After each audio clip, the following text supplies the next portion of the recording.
Hello out there, and welcome to the Timelord Life Point Draining deck. And this one, it's a 47 card deck, and a 7 card in the extra deck. Extra deck, I use it off and on, but it's rare in between. But I'll show it off real quick. What we have is 3 Time Maiden. What those do is they're gonna play them, they're gonna go to the graveyard, and then they're gonna give you another Time Lord that you can play. Next we got the Halion, the Time Lord. This one is 300 damage for every card that you return to your opponent's hand. So whatever card they have on the field, this is going to return it back to their hand, and then they're going to take 300 life point damage per card. This one is Halion, the ultimate Time Lord.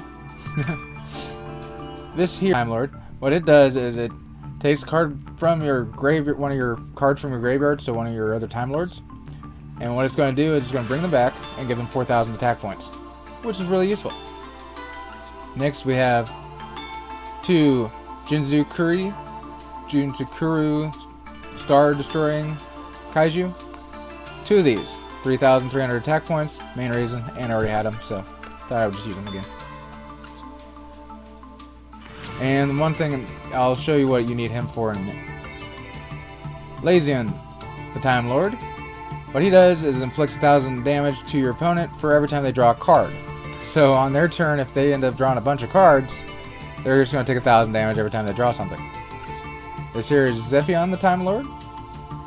With Halion, you destroy their face-up spells and traps, and you draw a card.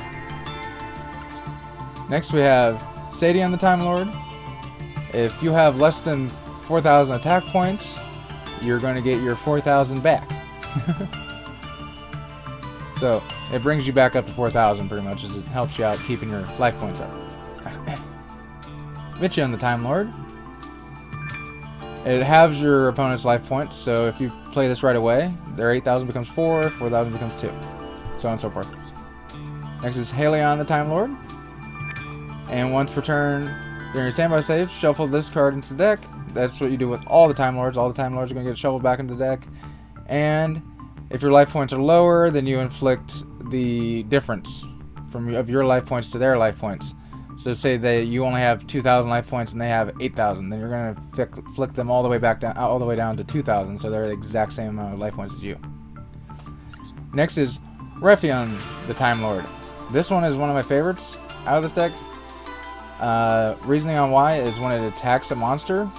So pick out whatever monster you want to on their side of the field, you attack it, and the attack points of that monster goes against the life points of the owner of that monster. So if you play this, they get 3,300 against them. Next we have Destroy All Monsters on the Field. It's Dark Hole.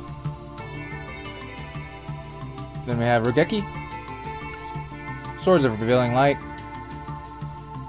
Card of Demise.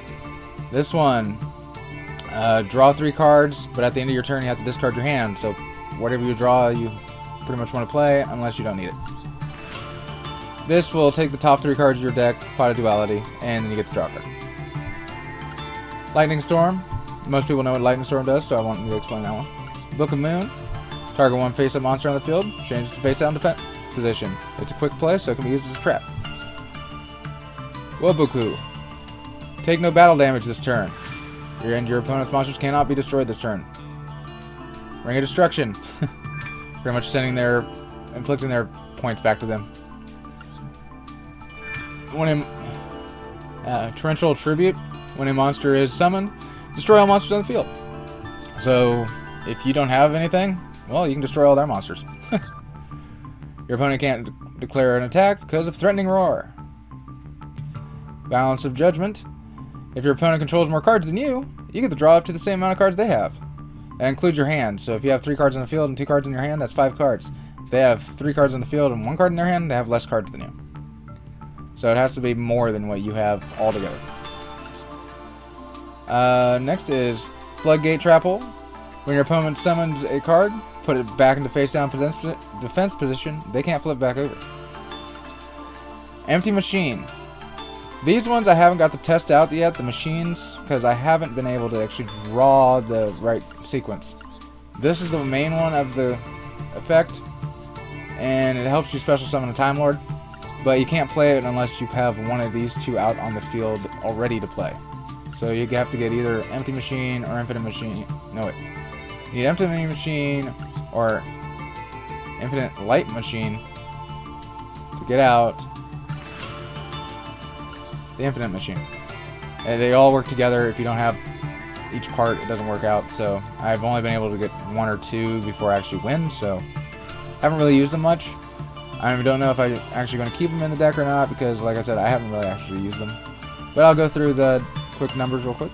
Oh, and of course, you got your Time Lord Vorpgate, which is a Synchro monster. I don't have any tuners in this deck yet. I'm going to add them in later, but for right now, I just kind of have it there as a placeholder because it's Time Lord, and I wanted all the Time Lords in this deck. Numeron 1, Numeron 2, Numeron 3, and Numeron 4. So if you have this and one of these, you can get yourself out a few Numerons if you get all three of your maidens out. So that way you can have some really stupidly high attack things, because these kind of double their attack points on top of each other kind of thing. And then Zeus. Most people know what Zeus does. It's kind of like a XZ's high-end monster there. Alright, I'll go through the numbers real quick, but that's the extra deck. Is just 2 Time Lord, Warp Guard, Vorpgate, yeah. 1 Numeron, 1, 2, 3, and 4, and a Zeus. That's your extra deck. We got 3 Time Maiden, 2 Metanion, the Time Lord, 2 Cyclone, the Ultimate Time, 1 Cyclone, the Ultimate Time Lord, 2 Kaijus. I use this one because it has a higher attack point, and it's a really cheap card to get because it's just rare. So just any 2 Kaijus. I recommend this one just because high attack point, so you can use your other effects. Lezion the Time Lord, we got 3 of those. 2 Zephion the Time Lord. 2 Sadian the Time Lord. 3 Michion the Time Lord. 1 Halion the Time Lord. 3 Ralphion the Time Lord. 1 Dark Hole, 1 Regeki, 1 Swords of Revealing Light, 1 Card of Demise, 1 Pot of Duality, 1 Lightning Storm, 1 Book of Moon, 3 Waboku, 2 Ring of Destruction, 2 Torrential Tribute, 2 Threatening Roar, 2 Balance of Judgment, 3 Floodgate Travel, and then these, you can add them in or you don't have to, but I just have them in here just in case I actually do get them out finally and kind of get more of an idea of what they do. But 1 Empty Machine, 1 Infinite Machine, and 2 Infinite Light Machines. Infinite Lights. Yep, but that's it for the Time Lord deck. Thanks for watching. If you liked it, please like and subscribe, and have a good one out there.